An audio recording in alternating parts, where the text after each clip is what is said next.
Behaalotcha. This portion is one of the most difficult in the entire Bible. It signals the downward spiral, the total degeneration of the Israelites in the desert. Initially, poised each tribe around the central focal point of the sanctuary, each with its flag, each with its individual contribution, about to conquer and inhabit the land of Israel and bring about redemption. And then, you'll excuse my expression, all hell breaks loose. With chapter 11, the nation becomes a nation of kvetchers and complainers, and what begins is internal strife and argumentation, rebellions against Moses, until that entire generation must die out in the desert.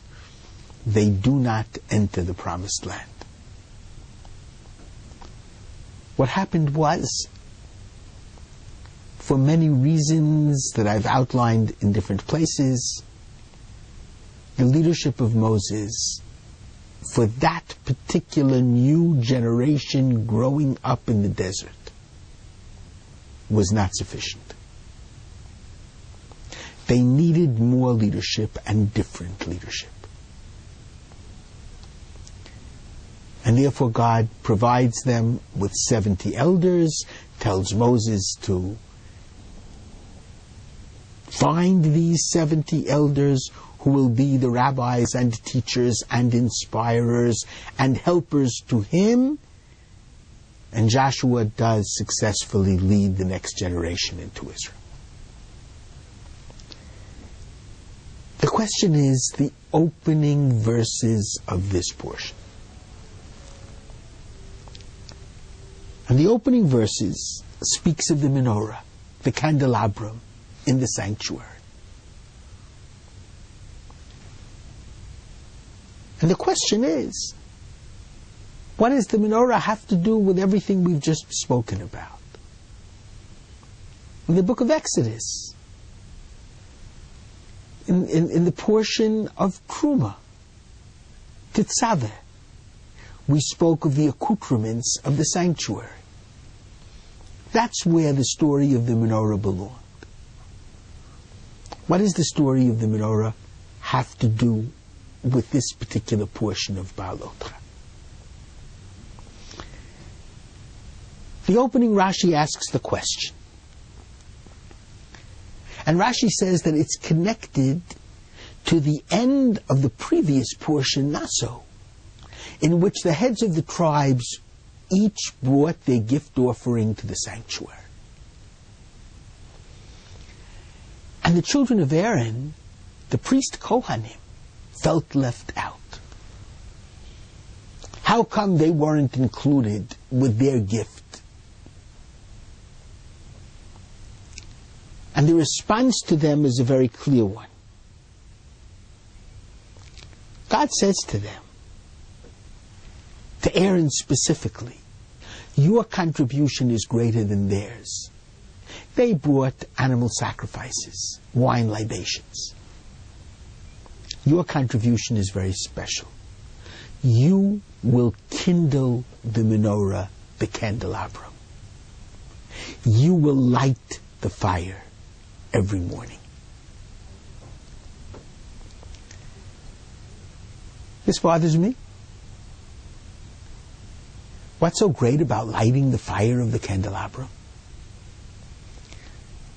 Here, when each of the tribes, the heads of the tribes came with their gifts, it was in front of large crowds of Jews, and it was a big dedication ceremony. The lighting of the menorah we do very early on in the day, when hardly anybody is up or around.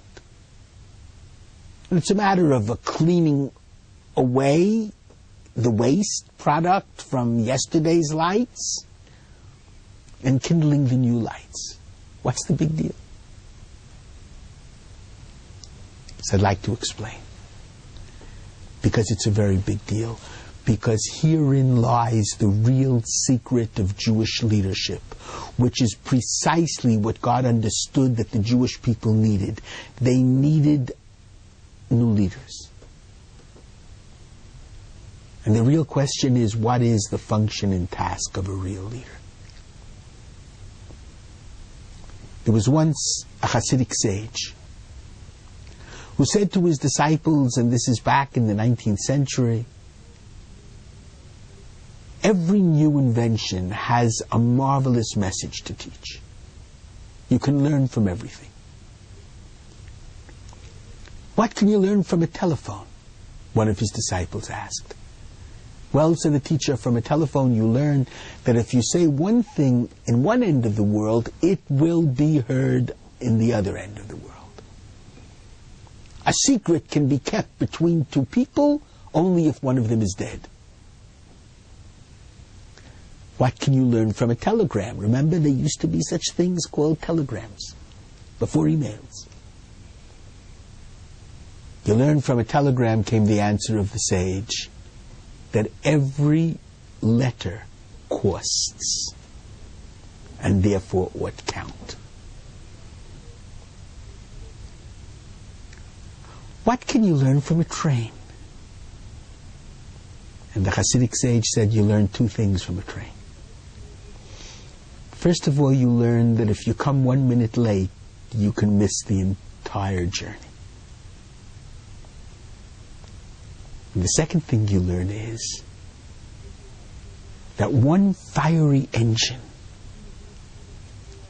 can bring along with it and with its fire hundreds and even thousands of individuals.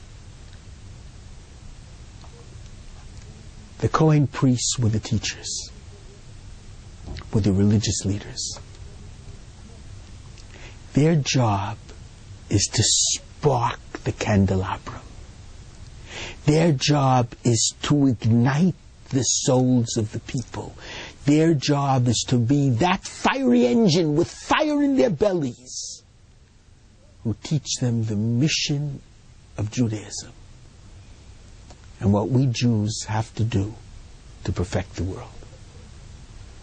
That's why the most fitting introduction to this most difficult portion of Behaalotcha is the kindling of the menorah by the priest teachers of Israel. Shabbat Shalom.